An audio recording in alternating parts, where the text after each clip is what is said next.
हाँ बाबा, ये आपका ही आशीर्वाद है बाबा, जो इतने वर्षों के बाद हमें पुत्र की प्राप्ति हुई है। अब आप ही इसका नामकरण कीजिए बाबा।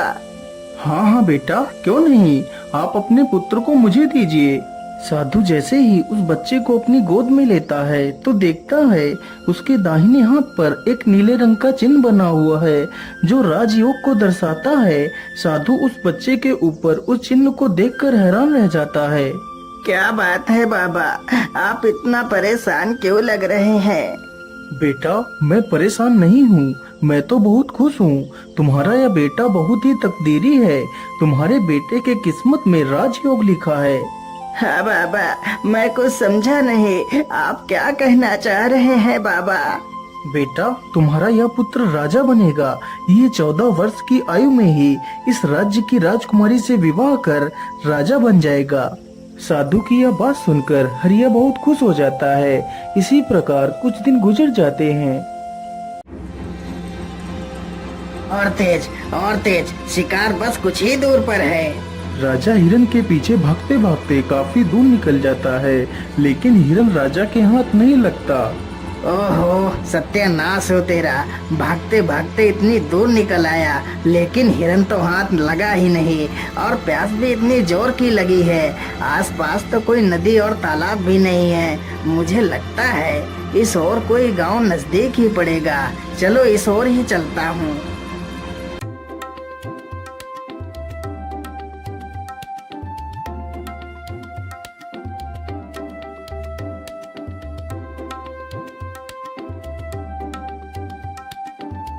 राजा चलते चलते उसी गांव में पहुंच जाता है जहां वह बच्चा पैदा हुआ था जिसका विवाह राजकुमारी से होना था। अरे बाबा, सुनिए जरा, मुझे बहुत जोर की प्यास लगी है। कृपा कर आप मुझे थोड़ा सा पानी पिला दीजिए। हाँ हाँ बेटा, क्यों नहीं, तुम यहीं रुको, मैं अभी तुम्हारे लिए पानी लेकर आता हूँ। वह बूढ़ा व्यक्ति अंदर जाता है और राजा को पानी का घड़ा लाकर दे देता है।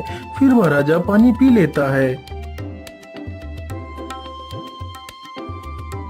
अरे बाबा, ये इतने सारे लोग इकट्ठे होकर कहाँ जा रहे हैं? अरे बेटा, ये सारे लोग हरिया के घर जा रहे हैं। उसके घर एक बहुत ही तकदीरी पुत्र पैदा हुआ है। उसकी भविष्यवाणी साधु बाबा ने की है। लेकिन बाबा, उस साधु ने ऐसी क्या भविष्यवाणी की है जो ये सारे लोग उसके पुत्र को देखने के लिए जा रहे हैं? बेटा, साधु बाबा ने बताया था कि जब हरिया का बेटा 14 वर्ष का हो जाएगा तो उसका विवाह इस राज्य के राजा की पुत्री के साथ होगा और उसका पुत्र इस राज्य का राजा बनेगा। उस बूढ़े व्यक्ति की यह बात सुनकर राजा को बहुत गुस्सा आया कि आखिर एक किसान का बेटा उसकी पुत्री से विवाह कैसे कर सकता है। अरे नहीं नहीं, मैं ऐसा किसी भी हालत में नहीं होने दे सकता। मुझे कुछ ना कुछ तो करना ही होगा।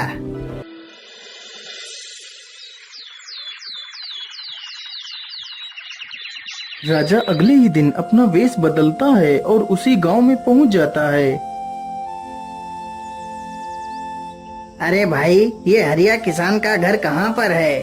अरे भाई, सीधे चले जाओ और गांव के आखिर में जो घर मिलेगा वही हरिया किसान का घर है। इतना सुनकर राजा हरिया के घर पहुंच जाता है। अरे ओ हरिया भाई, जरा घर से बाहर आओ, मैं तुमसे मिलने आया हूँ।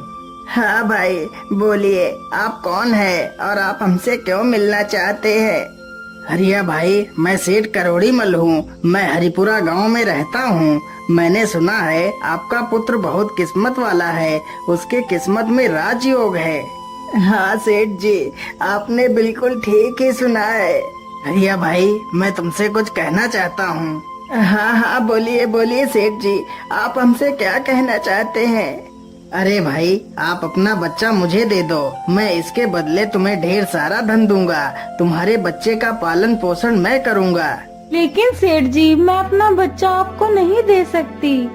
अरे हरिया भाई, जरा सोच लो, मैं इसे यहाँ लेने आया हूँ। इसमें ईश्वर की ही मर्जी है कि आपके बच्चे का पालन पोषण एक अच्छी जगह पर हो। तुम सोचो, तुम एक मामूली से किसान हो, तुम इसका पालन पोषण ठीक ढंग से नहीं कर सकते। हाँ हाँ भाग्यवान, सेठ जी एकदम ठीक कहते हैं। हम इस बच्चे का पालन पोषण नहीं कर सकते। हो सकता है इसमें ईश्वर की ही मर्जी हो कि इसका पालन पोषण एक अच्छी जगह हो। ठीक है सेठ जी, मैं अपना बच्चा आपको दे दूंगी, लेकिन जब मेरा बच्चा 14 वर्ष का हो जाएगा तो तुम मेरे बच्चे को वापस कर देना। हाँ हाँ ठीक है, 14 वर्ष के बाद मैं तुम्हारा बच्चा तुम्हें वापस कर दूंगा। इतना कहकर वह राजा बच्चे को ले लेता है और वहाँ से चला जाता है।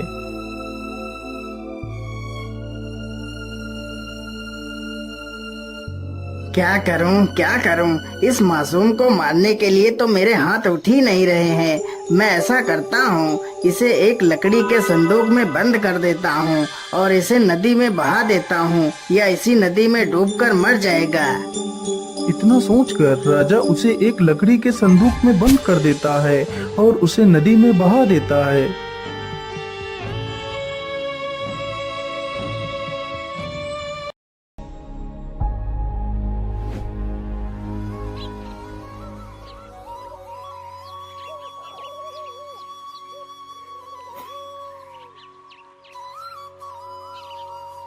ओम सूर्य देवाय नमः। ओम सूर्य देवाय नमः। सेठ हीरालाल सूर्य को जल अर्पित कर रहा था, तभी वह संदूक बहता हुआ उसके पैरों के पास आ जाता है। अरे ये संदूक कैसा है? आखिर इस संदूक में क्या है? चलो इसे बाहर निकाल कर देखता हूँ।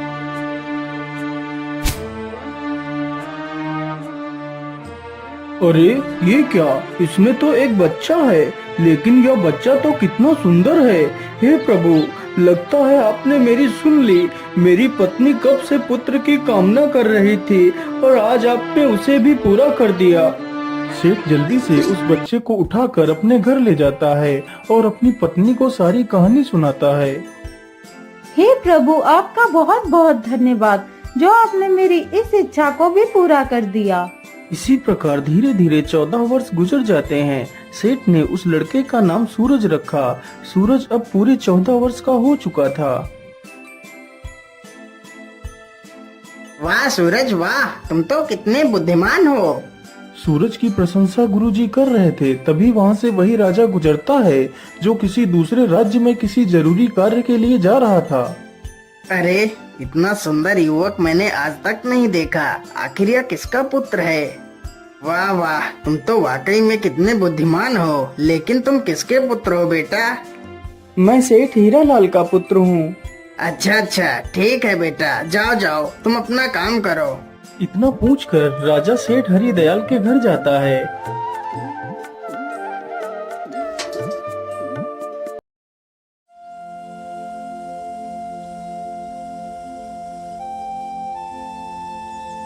सेठ जी, इतना सुंदर और बुद्धिमान बेटा आपको कैसे प्राप्त हुआ?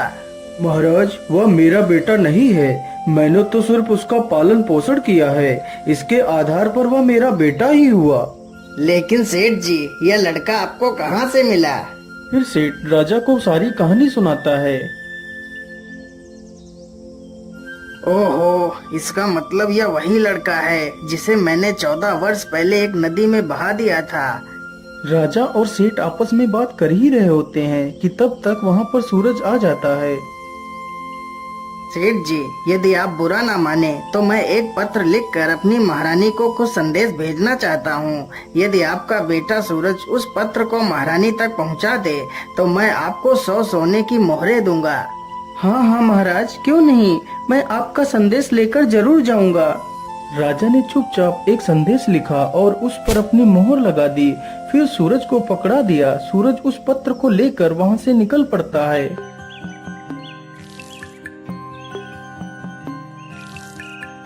सूरज चलते चलते एक घने जंगल से गुजरता है तो वह अपना रास्ता भटक जाता है।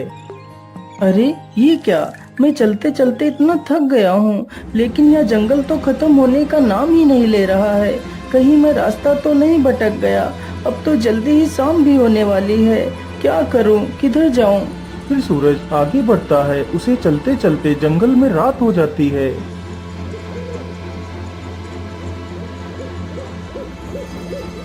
अरे उधर क्या है? मुझे लगता है या तो कोई झोपड़ी है। चलो मैं आज रात इसी झोपड़ी में बिता लेता हूँ। इतना सोचकर सूरज अपने घोड़े से नीचे उतरता है और झोपड़ी के अंदर चला जाता है।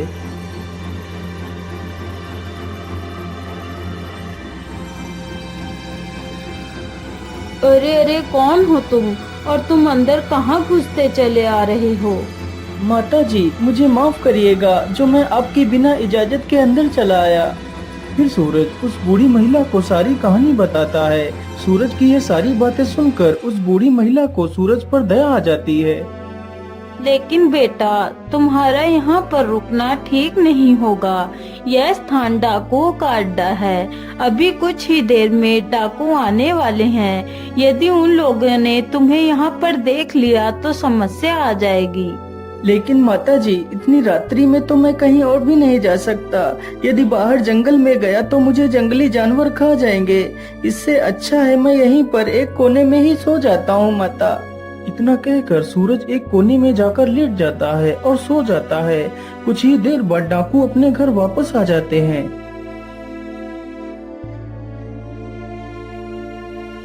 अरे यह कौन है जो इतना निडर होकर हमारे घर में सो रहा है? सरदार, यह सूरज है। बड़ा ही नेक दिल बच्चा है। फिर वह बूढ़ी महिला सारी कहानी उन डाकुओं को सुनाती है। उस डाकू ने जब यह बात सुनी तो उसे राजा की करतूतों पर संदेह हुआ। आखिर ऐसा क्या लिखा है इस संदेश में राजा ने? मुझे इस संदेश को खोलकर देखना ही होगा। वह डाकू जल्दी से उस संदेश को खोलकर देखता है। ये लड़का जैसे ही यह पत्र लेकर तुम्हारे पास पहुँचे तो इसे मरवा कर वहीं दूर कहीं दफना देना। ये कार्य मेरे आने से पहले हो जाना चाहिए। अरे राम राम राम, यह राजा तो कितना दुष्ट है। जिसके द्वारा चिट्ठी भिजवा रहा है उसी को मरवाने का आदेश भी दे रहा है। अरे नहीं नहीं, मुझे तो कुछ करना ही होगा। मुझे इस मासूम को बचाना ही होगा। इतना कहकर वह डाकू एक दूसरी चिट्ठी लिखकर उसकी चिट्ठी से बदल देता है। सुबह होने से पहले वह सारे डाकू वहां से चले जाते हैं।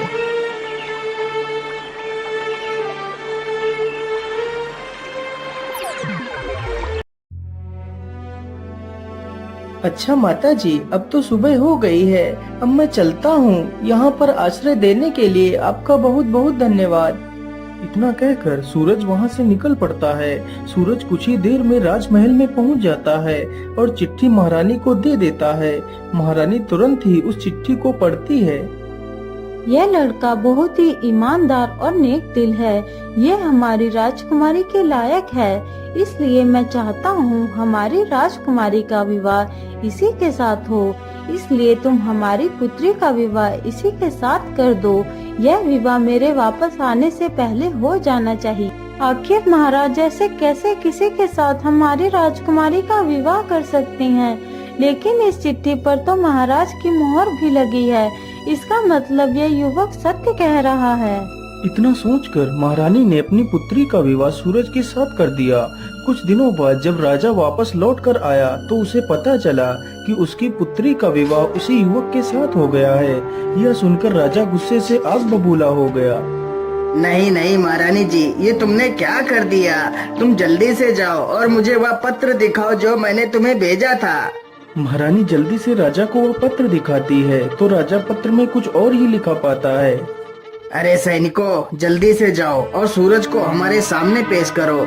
सैनिक तुरंत जाते हैं और सूरज को लेकर आ जाते हैं। अरे युवक, तुमने छल करके मेरी पुत्री से विवाह तो कर लिया, लेकिन मैं तुम्हें अपना दामाद स्वीकार नहीं करता।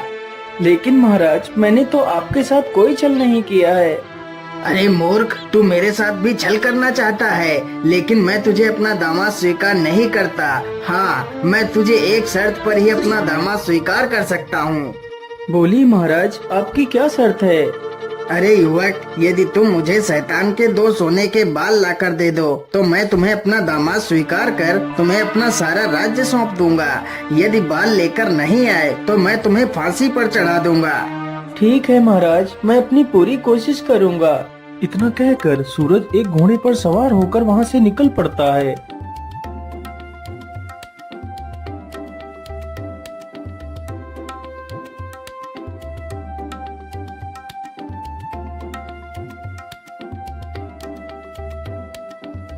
वह चलते चलते एक दूसरे राज्य में पहुंचता है तो उसे वहीं पर रात हो जाती है।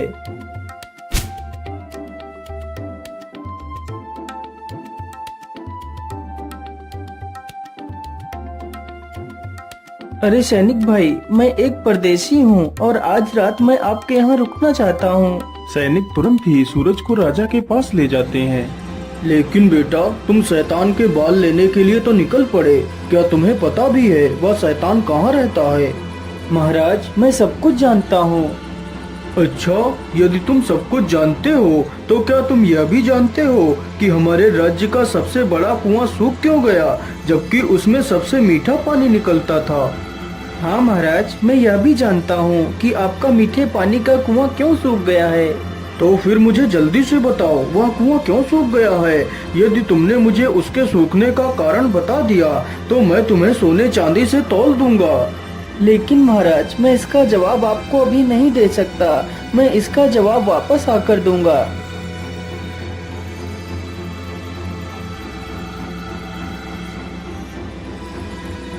अगली सुबह सूरज वहां से आगे के लिए निकल पड़ता है।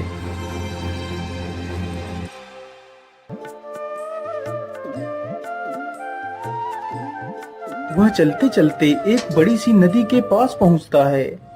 ओहो, रास्ते में तो इतनी बड़ी नदी पड़ गई है, लेकिन मैं इसे पार कैसे करूं? तभी देखता है कि एक व्यक्ति नाव लेकर उसकी तरफ चला आ रहा है।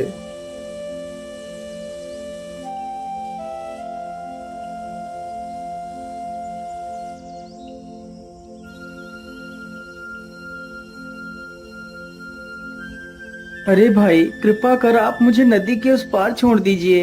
हाँ हाँ, क्यों नहीं, मैं आपको नदी के उस पार छोड़ दूंगा, लेकिन उससे पहले तुम्हें मेरे एक सवाल का जवाब देना होगा। ठीक है भैया, पूछिए, तुम क्या पूछना चाहते हो? मेरा सवाल ये है कि मुझे इस काम से स्वतंत्रता कब मिलेगी? अरे भाई, मैं तुम्हें वचन देता हूँ कि तुम्हारे इस सवाल का जवाब मैं जरूर दूंगा, लेकिन अभी नहीं। तुम्हें मेरे वापस आने तक इंतजार करना होगा। इतना सुनकर वह नाविक सूरज को नाव पर बिठा लेता है और उसे नदी पार करा देता है। वह जल्दी से नाव से नीचे उतरता है और वहाँ से चला जाता है।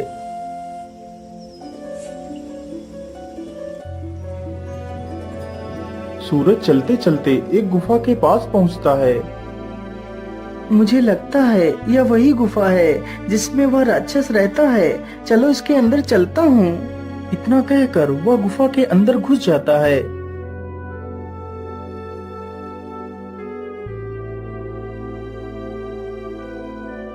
अरे, कौन हो तुम और तुम इस गुफा में क्या लेने आए हो? माता जी, मेरा नाम सूरज है। मैं बहुत परेशानी में हूँ, मेरी सहायता कीजिए माता। फिर वह अपनी सारी कहानी उस राक्षसनी से बताता है। वह राक्षसनी उस शैतान की माँ थी जिसके 2 सोने के बाल सूरज लेने के लिए उस गुफा में गया था। माता जी, यदि मैं 2 सोने के बाल लेकर नहीं गया तो राजा मुझे सूली पर चढ़ा देगा। उसकी ये सारी बातें सुनकर उस राक्षसी को उस पर दया आ जाती है। ठीक है बेटा, मैं तुम्हें उस शैतान के 2 बाल दे दूंगी। माता जी, यदि आप बुरा न माने तो मैं आपसे 2 सवालों के जवाब जानना चाहता हूँ। ठीक है बेटा, पूछो, तुम मुझसे क्या पूछना चाहते हो? फिर सूरज वही दोनों सवाल पूछता है कि वह कुआं क्यों सूखा और उस नाविक को स्वतंत्रता कब मिलेगी। बेटा, इन सवालों के जवाब तो मैं भी नहीं दे सकती। इनके जवाब तुम्हें मेरा बेटा ही दे सकता है। तुम ऐसा करो, मैं तुम्हें एक चींटी बना देती हूँ और तुम यहीं कहीं पर छिप जाना। यदि मेरे बेटे ने तुम्हें देख लिया तो वह तुम्हें नुकसान भी पहुंचा सकता है। इतना कहकर वह बूढ़ी डायन उसे एक चींटी बना देती है। वह चींटी चुपचाप जाकर एक स्थान पर छिप जाती है। तभी कुछ ही देर में वह राक्षस भी आ जाता है। मनुष्य की दुर्गंध। अरे, ये मनुष्य कहाँ है? कहाँ है वह मनुष्य? अरे बेटा, तुम किस मनुष्य की बात कर रहे हो? यहाँ पर तो कोई भी मनुष्य नहीं है। लेकिन माँ, मुझे तो यहाँ पर बहुत जोर जोर से किसी मनुष्य की दुर्गंध आ रही है। अरे बेटा, यहाँ पर कोई भी नहीं है। तुम मेरा विश्वास क्यों नहीं कर रहे हो? अच्छा ठीक है माँ, मैं आज बहुत थक गया हूँ, अब तो मैं सोने के लिए जा रहा हूँ। हाँ हाँ बेटा, थक तो आज मैं भी बहुत गई हूँ। चलो मैं भी थोड़ा सा सो लेती। इतना कहकर दोनों आराम करने लगते हैं। कुछ ही देर में राक्षस गहरी नींद में सो जाता है। मुझे लगता है अब ये गहरी नींद में सो गया है। अब यही अच्छा मौका है बाल उखाड़ने का। वह डायन जल्दी से शैतान का एक बाल उखाड़ लेती है। अरे माँ, ये तू क्या कर रही है? तू मेरे बाल क्यों उखाड़ रही है? अरे बेटा, मैं बहुत डर गई थी। मैंने बड़ा ही बुरा सपना देख लिया था। ओहो माँ, तूने ऐसा क्या सपना देख लिया जो तू इतना डर गई है? मैंने देखा कि उम्बल राज्य का एक कुआं, जिसमें कुछ साल पहले बहुत मीठा पानी निकलता था, अब वही कुआं पूरी तरह से सूख गया है। आखिर ऐसा कैसे हो सकता है? अरे माँ, तो इसमें इतना परेशान होने की क्या जरूरत है? वह कुआं इसलिए सूखा है क्योंकि उसमें एक बड़ा सा पत्थर पड़ा है और उस पत्थर के नीचे एक बड़ा सा मेढक है। यदि उस मेढक को बाहर निकाल दिया जाए तो वह कुआं फिर से मीठे पानी से भर जाएगा। इतना कहकर वह शैतान फिर से सो जाता है। जब वह शैतान फिर से गहरी निद्रा में चला जाता है तो वह डायन फिर से उसका एक बाल उखाड़ लेती है। ओए हाय माँ, तूने तो मुझे मार ही डाला। अब तुझे क्या हुआ? अब तूने कौन सा सपना देख लिया? अब तो मैंने और भी बुरा सपना देखा। मैंने देखा कि झुंझुन नदी पर जो नाविक नाव चलाता है वह मुझसे पूछ रहा है कि मुझे मेरे इस कार्य से कब आजादी मिलेगी। अरे माँ, वह नाविक मूर्ख है। यदि वह अपना चप्पू किसी दूसरे आदमी के हाथ में थमा दे तो उसे इस कार्य से छुटकारा मिल जाएगा। लेकिन माँ, अब तू कोई दूसरा सपना मत देखना। इतना कहकर वह राक्षस फिर से सो जाता है। फिर वह डायन सूरज को वापस इंसान बना देती है। बेटा, ये लो वो सोने के बाल और तुम जल्दी से यहाँ से भाग जाओ।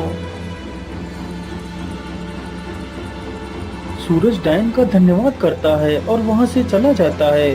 फिर वह उसी नाविक के पास पहुँचता है तो नाविक उसे नदी पार करा देता है। मेरे भाई, जिस दिन कोई व्यक्ति तुम्हारे इस चप्पू को खुद अपने हाथों में ले लेगा, उसी दिन तुम इस कार्य से स्वतंत्र हो जाओगे। इतना कहकर सूरज अपने घोड़े पर बैठता है और वहाँ से निकल पड़ता है।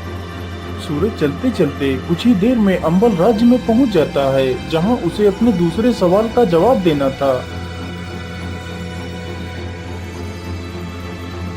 महाराज, आपका कुआं फिर से मीठे पानी से भर सकता है। तो फिर जल्दी बताओ युवक, हम अपने कुएं को कैसे ठीक कर सकते हैं? महाराज, आपके कुएं में एक बड़ा सा पत्थर पड़ा है और उसी पत्थर के नीचे एक बड़ा सा मेढक है। यदि उस मेढक को बाहर निकाल दिया जाए तो कुएं में पानी फिर से भर सकता है। राजा ने ऐसा ही किया। उसने उस बड़े मेढक को उस कुएं से बाहर निकलवा दिया। वाह सूरज वाह, तुम तो बहुत बुद्धिमान हो। मैं तुमसे बहुत प्रसन्न हुआ। आज यह कुआं फिर से मीठे पानी से भर गया, इसलिए मैं तुम्हें 1 कुंटल सोना इनाम में देता हूँ। फिर वह उस सोने को अपने घोड़े पर लादता है और राजमहल की तरफ निकल पड़ता है। वह जल्दी ही राजमहल पहुंच जाता है।